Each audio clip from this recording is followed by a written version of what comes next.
I'm Mike Hebert, owner of Cantex Roofing and Construction. Every day is game day, and we'll get it right when it comes to your roofing, construction, windows, and mirrors. Call Cantex Roofing and Construction today. Together, we are one serving you.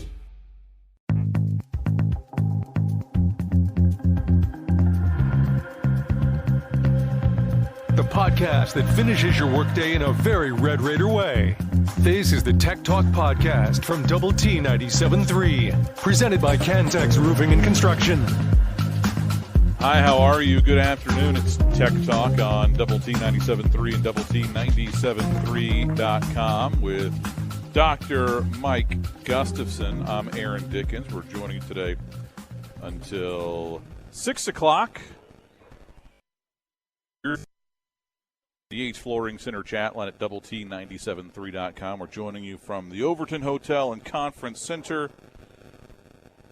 home of Lubbock's biggest pregame tailgate, Raider Rally. Come check them out tomorrow. Gus, how you going? I am good, dude. I'm excited. We've got this Tech baseball reunion tonight and this weekend, which I'm obviously a part of, but also the soccer game to follow, and more importantly, or I shouldn't say more importantly, but around that, hopefully if the soccer weekend goes well, you got that on Friday, Sunday, you got a football game on Saturday. Try to take care of business tomorrow and get bowl eligible. Weather's nice. I mean, what's not to – got Smash Mouth tomorrow. I mean, what's not to like? Weather's pretty good. Yeah, you bet. I'm digging that, man. You get open-toed shoe weather. I mean, every day is open show weather pretty much. Somebody asked this, how much are the soccer tickets? I don't know. I want to say I would guess in the $10 to $15 range. Yeah, that sounds about right. But I do not know that because you and I were already in last week. You know, when we went over there, I think during the regular season, I think there were $8 tickets. You think they made Josh Young pay for a ticket? I don't know. No, that's hard to. That's a. He might know. And Josh, he probably walked up there and bought one. Like, you know, I didn't see a credential hanging off his belt or anything, but. Let's see. So it doesn't seem like. I went to TexasTech.com. So tickets can be purchased at the Athletic Ticket Office until 5 o'clock. We're at the John Walker Soccer Complex beginning at 1:30. There's not an option to buy them online. The tickets for Sunday are $10. So I would assume that the price for tonight is similar.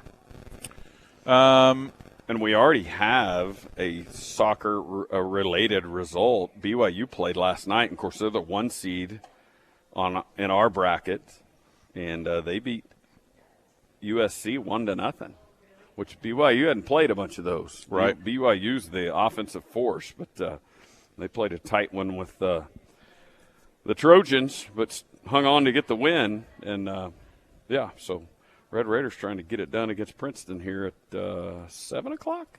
No, this is an Eastern time. So it'll be 6 o'clock our time. You all have a good time at Twin Peaks last night?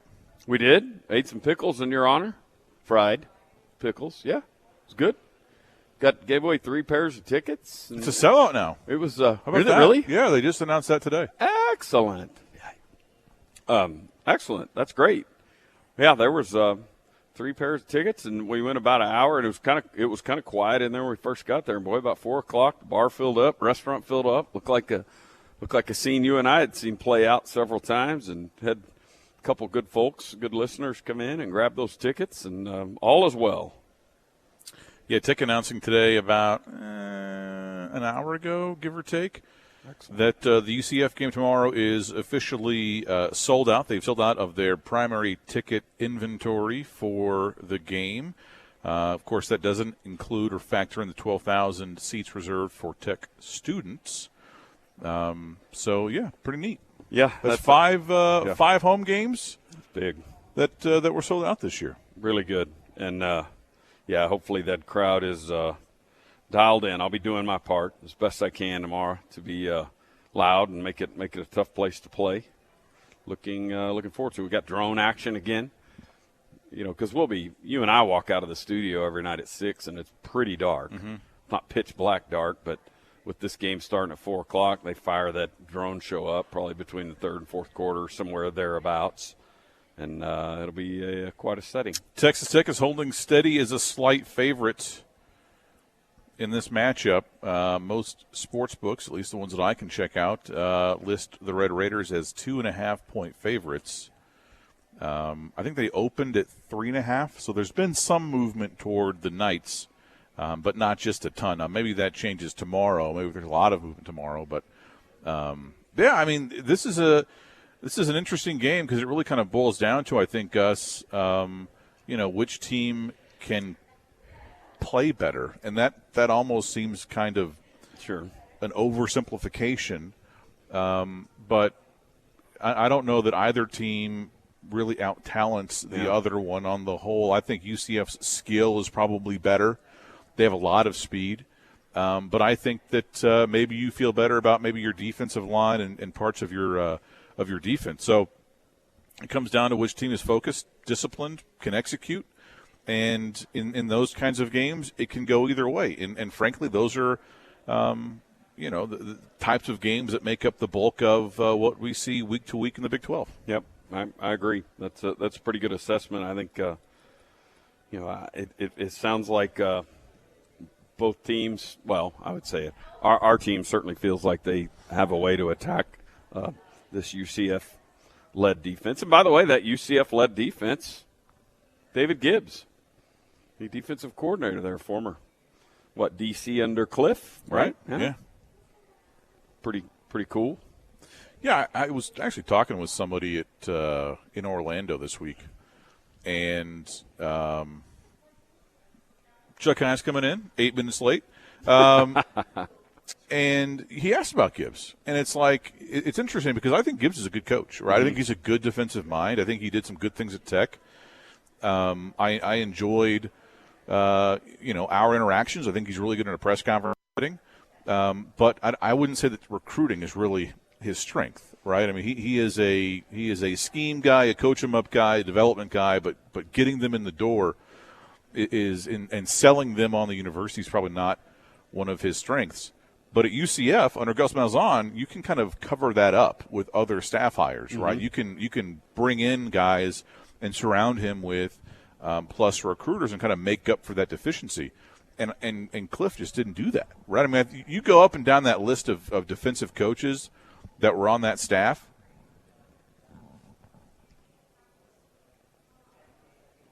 And, most of those guys, I think all but one actually, in 2018, are still on Power 5 staffs. So these are not just guys that were just, run out of big-time football, but I don't know that a lot of them could really recruit.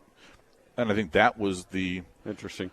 And I think he did a good job here because he inherited a complete mess and had us serviceable by the end of his tenure. More Tech Talk next.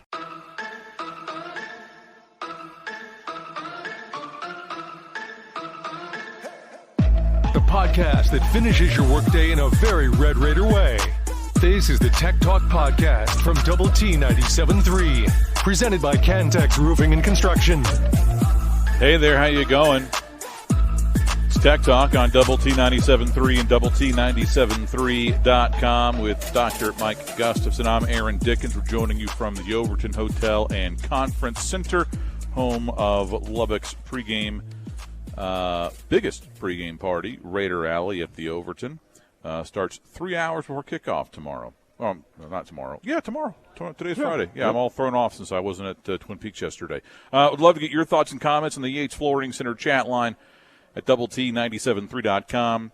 All guests appear via the Visual Edge IT hotline. Somebody has this to say: UCF is the worst run defense in the league. Let's run up and down the field and keep the ball for a long time. Let's control pace and just eliminate them. Eliminate them with an offensive surge in a way that they're playing from behind all day. So they are. I mean, statistically, they are the worst rushing defense in the Big 12, even if you just look at Big 12 games. They allowed 281 to Kansas State in Manhattan. They allowed 399 rushing yards against Kansas in Lawrence, and, of course, that's going to skew any number.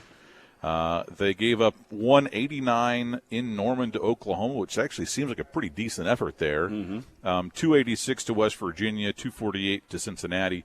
But just this past weekend against a pretty good running back with Oklahoma State, Ollie Gordon, 52 rushing yards on 25 attempts. But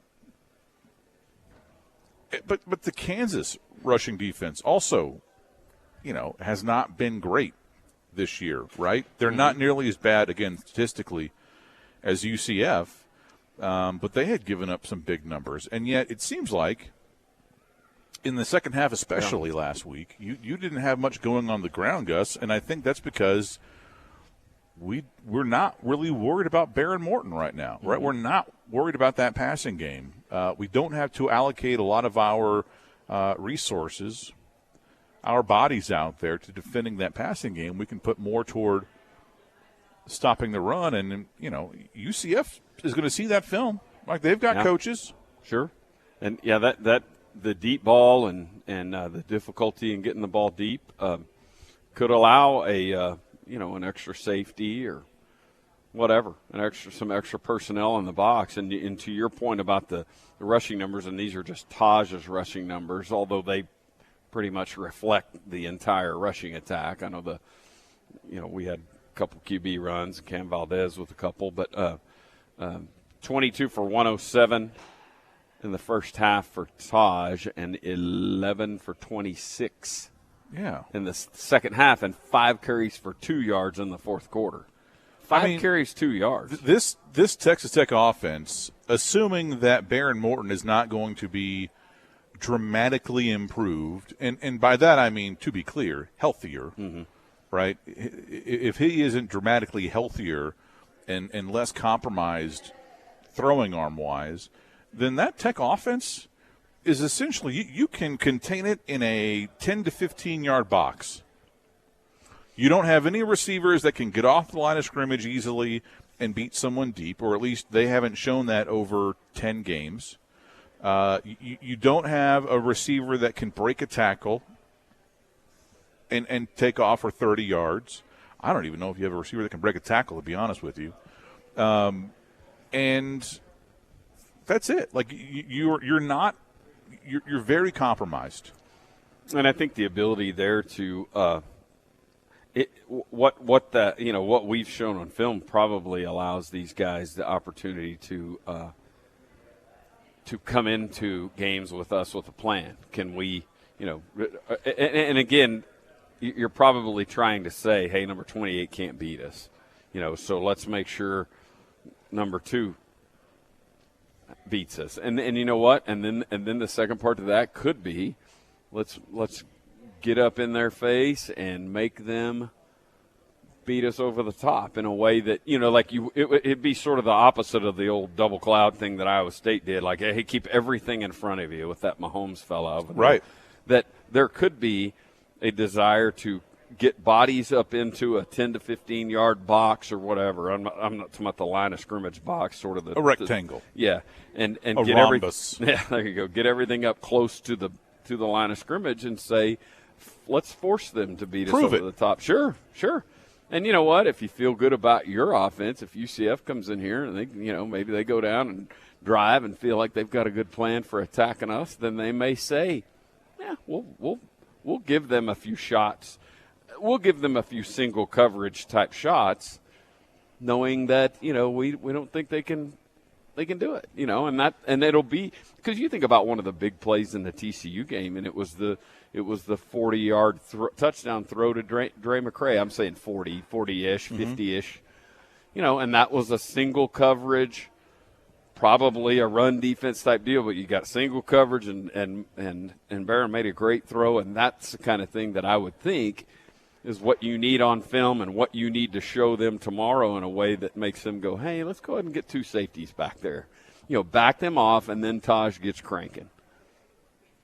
Yeah, and so I guess the answer to that question, or at least my response to it, is their run defense is bad if they have to account for a passing game. There you go. Or like respect it. And I just, based on what we saw against Kansas, I don't think that they will have to do that. Now, hopefully I'm very wrong, and you come out and pass for 400 yards and score 50 points and win by 3 touchdowns.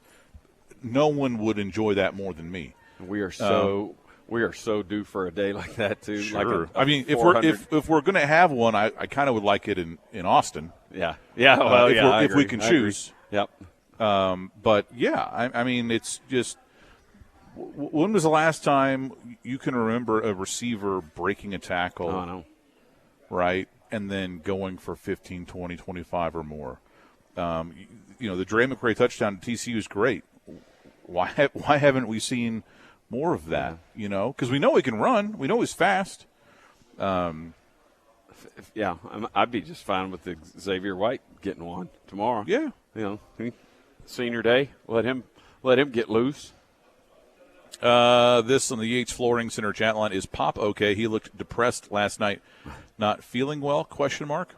Well, I think at the end of the game he wasn't playing much. And Washington was getting a lot of minutes, and he was doing Washington things like playing his sort of heavy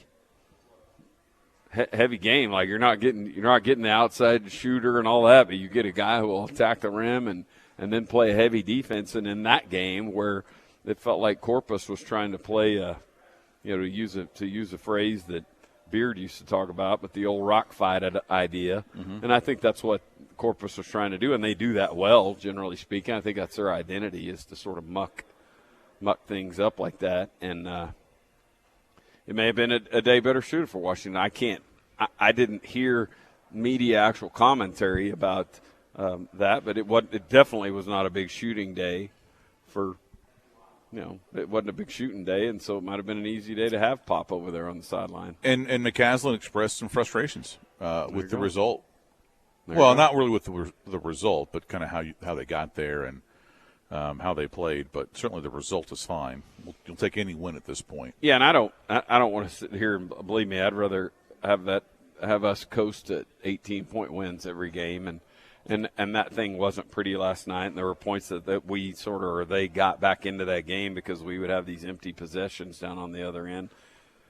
Like I'd look down and go, wait, how's this a 4-point game? And I went over there with my son. We're like, what did I miss? Like, oh yeah, there was that turnover down here, and then getting one of 2 free throws, and then another missed shot or whatever, and it was just a tough offensive game, but they found a way to win, and can't wait for this Villanova game. More Tech Talk next. The podcast put together with Red Raider fans in mind. This is the Tech Talk Podcast from Double T 97.3, presented by Cantex Roofing and Construction. Hey there, how you going? It's Tech Talk on Double T 97.3 and Double T 97.3.com with Dr. Mike Gustafson. I'm Aaron Dickens. We're joining you today from the Overton Hotel and Conference Center, home of Lubbock's biggest game day celebration, Wreckamalley at the Overton. Tomorrow starts 3 hours before kickoff here at the Overton Hotel and Conference Center. They'll have live music, patio games, cash bar, all of your favorite game day foods, and much, much more. This question from Ben on the chat line: are the Cowboys still considered the best NFL team in Texas? Ooh. Yeah, I would probably put them slightly ahead of the Texans at this point, right? I mean, yeah, if they were to play, the Cowboys would and should be favored. But that gap, if you ask that question in August, that gap that's something we'd chuckle at, right? And now it appears that the Texans have the quarterback, maybe the best quarterback in this draft class, right? Isn't it amazing how, and you and I have talked about this before, but how that NFL draft, that QB thing is just, I'm not saying it's hit or miss, although you have the 7th rounder from Iowa State doing pretty good things in San Francisco. But, that it was Bryce Young. Bryce Young. I don't know why I did that. I did that yesterday when I was talking. He was number one. period. Your guy's number two, Stroud, right? Mm-hmm. No, there wasn't a whole lot of argument about that, and here we are, and it looks like this one needs help and needs more supporting cast, and it looks like Stroud is a star. You know what it's like? You've seen Willy Wonka and the Chocolate Factory. Not the new version. Isn't there a new one out? Right, yeah. No. Well, I don't know if it's out yet, but either out or will be out. Yeah, no, the original, right, the OG. It's like you're drafting a quarterback. You put all of this effort into scouting, right, investigating, deep dive, picking apart. You pick this first-round quarterback in the top 10, the first round, whatever, and you still don't know. Right. You just don't know if they're going to work or not, if they're a good fit for you or not. You hope you're close. And it's like Willy Wonka and the Chocolate Factory, because it's like when you open up that wrapper, man, it could be that golden ticket or it could just be a chocolate bar, right? And up to this point, Bryce Young has just been a chocolate bar, and C.J. Stroud has been a golden ticket. And look at, 2017, right?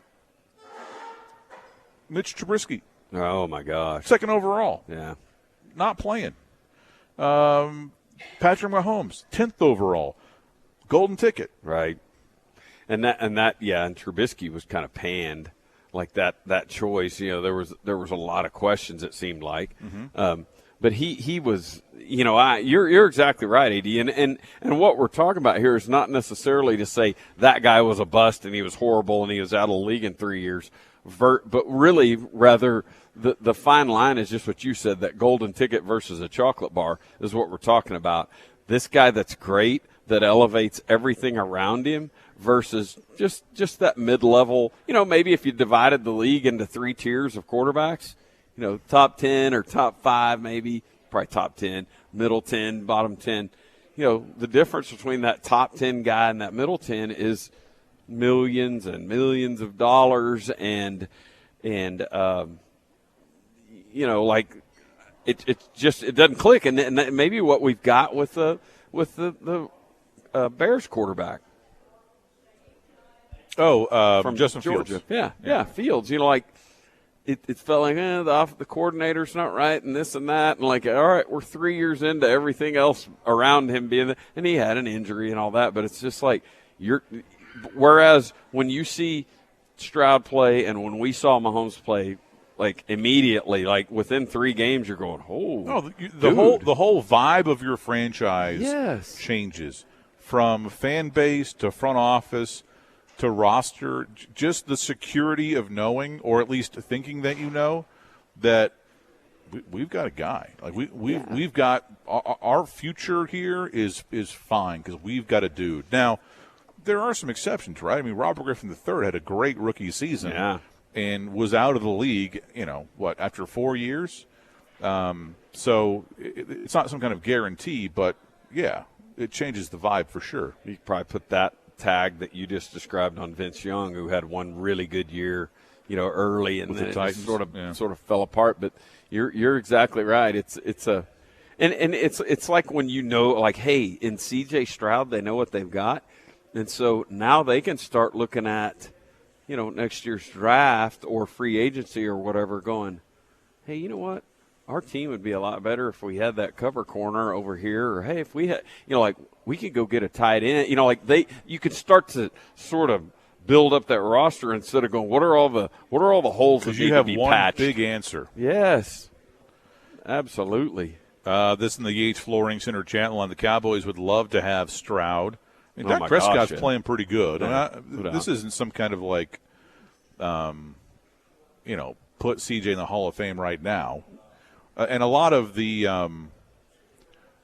gushing about him is largely because he's a rookie, right? On a rookie salary, and it's the same. We saw this with Dak, right? When he was just starting out, and he was basically seen as this great value because he was playing great and he was a 3rd-round pick. Whereas with Stroud, it's like he's playing great and he's a rookie. So We'll see, and we're not that far removed either from him playing pretty pedestrian against a bad Carolina team with the aforementioned Bryson Young. So, we'll see what they do against the Cardinals this weekend. Yeah, they always talk about that rookie QB contract before all those guys get to their $30 and $40 million, which they almost all, like any really serviceable starter is going to get to that pretty good number. And, it's a great opportunity for the franchise to build into a winner when that quarterback's over there making $1 million with peanuts by NFL standards, so that they can go out and keep these two pending free agents and go bring in a couple others and draft. And it just all of a sudden the arc of the Texans is like this. I'm not saying it's a F-16 lifting off, but it's, that's an upward deal, which it hadn't been upward for a while, as you well know. This in the Yates Flooring Center chat line from Steven. The remake of Willy Wonka was terrible. The Oompa Loompa was a little dude multiplied by a bazillion times by CGI. This in the chat line. Some quarterbacks can run an offense. Others are just a cog in the wheel. Mahomes is a boss. Peyton Manning was a boss. Prescott is just a cog. More Tech Talk next.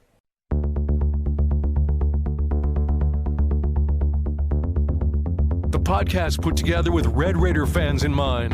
This is the Tech Talk Podcast from Double T 97.3, presented by Cantex Roofing and Construction. Hey there, how you going? Happy Friday. It's Tech Talk on Double T 97.3 and Double T 97.3.com with Gus. I'm Aaron. We're joining you today from the Overton Hotel and Conference Center, home of Lubbock's biggest game day celebration. Reckham Alley at the Overton starts 3 hours before kickoff, and the fun continues after the game. They'll have live music, a cash bar, pregame games, and, of course, a delicious offering of game day foods. All here at the Overton Hotel and Conference Center tomorrow, before and after Texas Tech's game against UCF. We get this on the Yates Flooring Center chat line. Someone asks, who takes Dana's job? What about Dave's? Yeah, that's interesting, because I think it gets into hey, let me throw in to the texter. Let's throw in the Arkansas job too. I mean, because you're asking a question about two Big 12 schools, but you're asking sort of, you're asking state of Texas. Yeah, I'm going to throw in the Arkansas job as being sort of state of Texas adjacent. Sure. I can't believe that this isn't the year that the UTSA coach doesn't move. And he reportedly interviewed with A&M yesterday. Wow.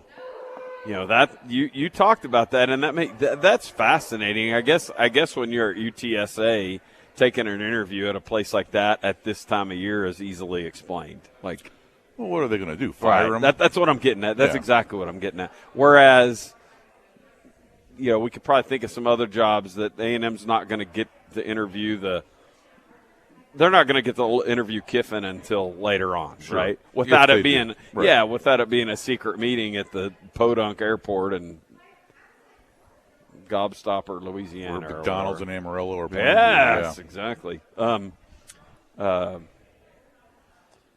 Because the interesting part about the Baylor, Houston, Arkansas jobs, and I'm throwing them in there. You can go Old Southwest Conference if you want to, but those are all jobs that, they're all Texas Tech adjacent jobs. I don't know that we have a coordinator over here that's going to be a candidate for one of those. You could put A&M in there in sort of a ripple effect, but and you certainly recruit against all of them. You bet. And I'm most a lot. And I'm most interested in a situation in which we at Texas Tech are doing a really good job of recruiting football players, better than we've done maybe ever in a really long time. And there's 3 programs, 4 if you can't. Well, let's go. I'm going to throw A&M into this scenario that have a lot of players that are going, hey, I was recruited by this coach here. And this coach here, my coach, the guy that recruited me, isn't here anymore. what sort of portal opportunities will there be for Texas Tech with departures at A&M, potentially Arkansas, potentially Baylor, potentially Houston? Is there a tight end? Is there next year's running back? Right. Are there, I don't need to go through the list, but is there a game-breaking wide receiver? Can we recruit a couple of can we portal a couple of home run hitters, speed guys offensively from one of those 4 programs? And sort of the elephant in the room there, AD, I think, is Baylor. I mean, how many of those kids are guys that McGuire helped, and I shouldn't even say McGuire, but McGuire and his guys helped recruit there. Yes, sure. That helped recruit to Baylor maybe 3 years ago. And now that guy's going, hey, my coach, you just got let go. And, again, we're playing out a hypothetical here.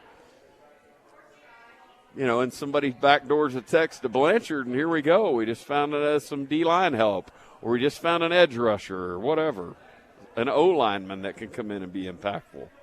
Yeah, I mean, the portal – the transfer portal window is coming up. Yeah. I mean, it's the December 4th, I think, is when it starts, give or take. And so the week after Thanksgiving is going to be bonkers, right? It is going to be bonkers from a coaching carousel standpoint. It's going to be bonkers from a player movement standpoint. I'm sure that there are, and I have no inside information here. I'm not hinting at anyone in particular or specifics, but just based on math, odds are you're going to have some Tech players into the portal. Sure. Right? And then you're going to be pursuing some players in the portal, I'm sure. So buckle up. Like, hey, eat your fill on Thanksgiving, eat a bunch of leftovers, and then saddle up for a hell of a week. And you and I are talking about this from a player acquisition and retention, however you want to look at that. We can go to the other side of the hallway and say, you know what? We've already had Coach DeRuyter's name on a list, and this was just a sports writer throwing out names as candidates for the USC defensive coordinator spot. So it's not nothing. I don't know that there's real smoke there, but it's not crazy to think that there's going to be a couple of assistants move on, right? No. I mean, and I don't even mean that in a bad way, like just somebody getting an opportunity to elevate or whatever. And so, that's just the nature of it. And what you're saying, that's the sort of thing that's going to come post Thanksgiving, in that week between Thanksgiving and conference championship games. Those things start to heat up.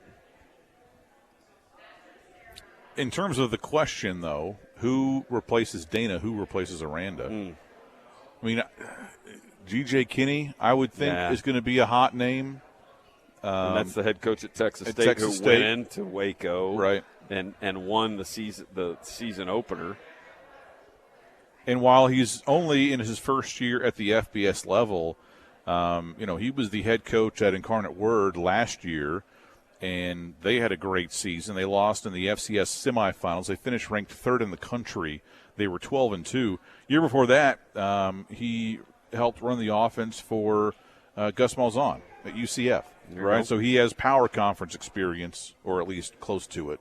Is Lashley at SMU a candidate? Yeah. I know they're a Power 5 school in the Atlantic Coast Conference now, Aaron. I know that's what's on deck. Yeah, could be. Does Arkansas want to get back into that SMU? Ooh. The last one didn't work well with Morris. I'll be curious to see if Arkansas, if it does open up, do they go after Gus?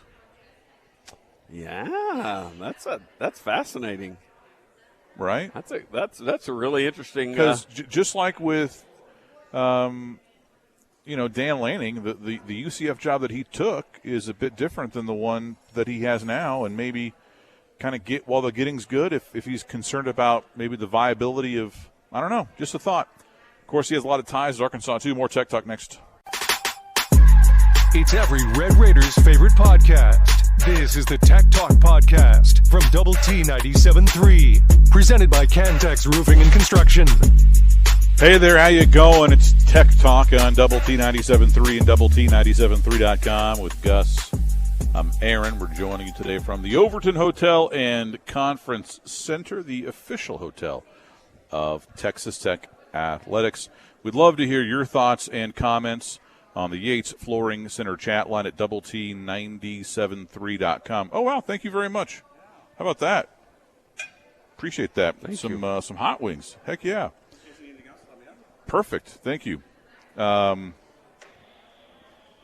last time we had these, they were tremendous, and I'm very glad that I won't be fighting you for them. Yeah, let me snag one out the door. Nice. This on the Yates Flooring Center chat line is UCF's run defense going to be able to stop Tahj Brooks? Let's hope not, but the indications are that it's not a strong suit for their defense. Now, that is true statistically, right? Like they have, I think it's the worst run defense in the conference, whether you look at overall games or just conference games. But as we kind of discussed and went over in the first hour, it's a little bit different when you kind of know what to expect. Yeah. Right? And while I'm not saying that UCF like has your signals or anything like that, you know, if they watched the film of last week's game, they saw a Texas Tech offense that was kind of forced by Baron Morton's injury to operate within a 10 to 15 yard kind of rectangle box in front of the line of scrimmage. You didn't really challenge them vertically a whole lot, and heck, you did in the last drive, and thank goodness you did. You made some plays. But because of Morton's compromised arm, not able to push the ball downfield reliably, and, you know, when you did try to dump it out for some quick screens, your receivers didn't block them up correctly. And so some of them, not all, I mean, some were successful, don't forget that, but some were also not. And you rely on those to be, hey, those should be automatic 4, 5, 6 yard chunks. And so if you have a similar situation with Baron Morton tomorrow, it doesn't matter how bad they've been against Kansas State or Kansas. They're going to be a lot better against Texas Tech. And look at what happened last week in Lawrence, the second half. Yeah, we need to force them to defend the entire field. We need to and you better do your part, Gus. Yeah, well, I'll be up there yelling and screaming. You can bet on that. But we need to pose enough of a threat that 28 doesn't have 8-man boxes all day. I mean, that's what we're talking about here. That we can stretch that thing out enough in a way that forces them to put 2 safeties on the field or play 2 deep, say whatever that adjustment is. But because Tahj running all over the place in the first half last week, and then whatever it was, I talked about this earlier, 11 carries for 26 yards in the second half.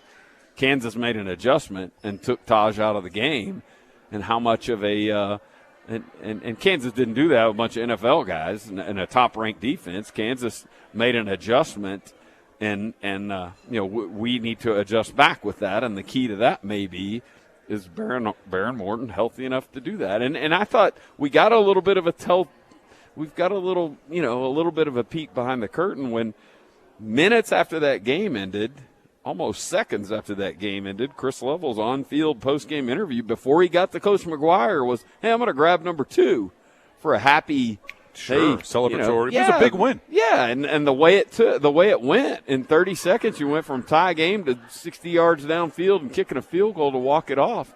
How you feeling? I'm about 60%. That's from number 2's mouth. That's from Baron Morton's mouth.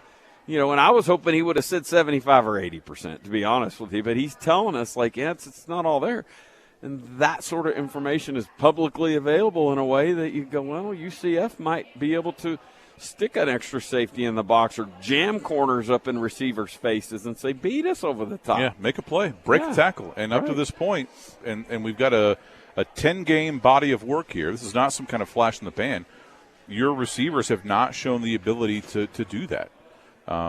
consistently. I mean, there have been flashes that have been great. The Dre McCray touchdown against TCU, the Bradley plays in Lawrence, especially the one there at the end, tremendous. But it's game 10, right? It's going to be game 11 tomorrow.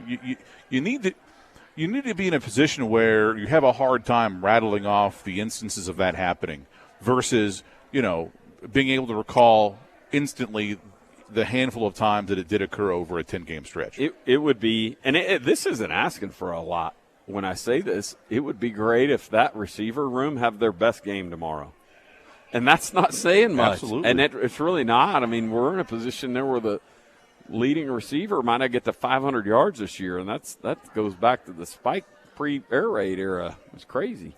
That is astounding. Yeah, it really is. I hadn't even thought of that. I mean, that Don Williams had wrote about that a month or so ago, and that was sort of the pace that the receivers were on. And, it'd be great if we have a game where we've got a couple of 100-yard receivers and 4 touchdowns through the air and, light it up a little bit. If Barron wants to do that. If everybody plays to their average, then Bradley will just get over 500 yards, and Miles Price will be just under.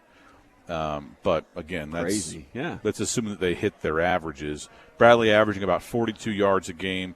Miles Price right under that with 41 yards a game. Price leads you in receptions with 43. And that's also a pretty low number. Although, your team high last year was 51, so. Yeah, I'd love to see those guys just go out and click tomorrow. I mean, for a million reasons.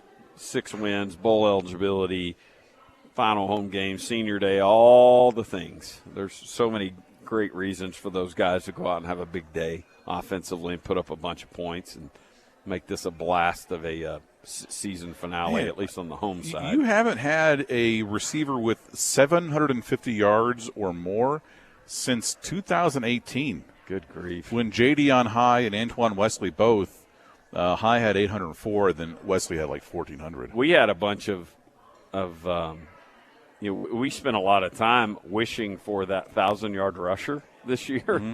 Didn't know we were trading in all of the receiver yardage for I'm saying that jokingly, but I mean, it does feel like that. It's like, man, Tahj got all the oxygen, but it's been a tough year for that receiver. The offensive staff and Kitley specifically have taken a lot of criticism this year.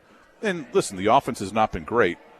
Various reasons for that, but give them credit for pivoting to Tahj. Agree. And finding something there, because I don't think that going into camp the plan was, okay, hey, Tahj is going to rush for 30 attempts a game, right, and we're just going to ride him to a bowl season. Yeah, and be among the nation's leaders in carries. This has been the Tech Talk Podcast, presented by Cantex Roofing and Construction. Check out our library of Double T 97.3 podcasts at doublet97.3.com.